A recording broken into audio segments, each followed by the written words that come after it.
Welcome to our channel. Today we how to upgrade your CRM system with HubSpot step by step clearly.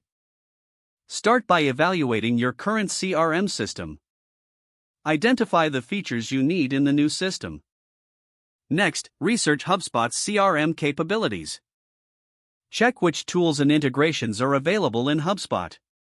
Create a list of all your current customer data that needs migrating. Prepare this data by cleaning it and formatting it correctly. Set up your HubSpot account by choosing the right plan for your business. Begin the migration process by following HubSpot's data import guidelines. Use HubSpot's import tool to upload your formatted customer data. Map your data fields from your old CRM to the corresponding fields in HubSpot. After importing, review the data for accuracy and completeness. Next, customize your HubSpot setup to suit your business needs. Set up user accounts and permissions for your team. Create workflows to automate your sales and marketing processes. Integrate any existing tools or applications with HubSpot. Train your team on how to use the new system effectively.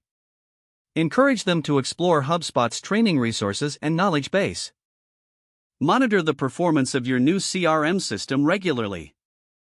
Gather feedback from your team for continuous improvement. Make necessary adjustments to enhance user experience and efficiency.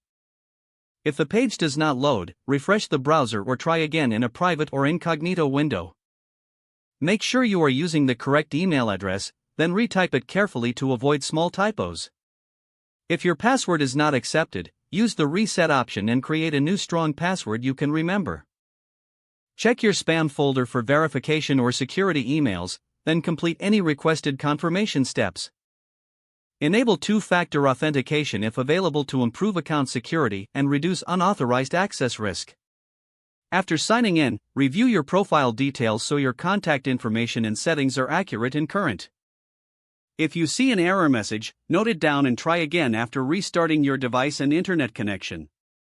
Log out when you finish, especially on shared devices, to keep your account and payment information secure. Don't forget to like this video and subscribe to our channel for more step-by-step tech guides.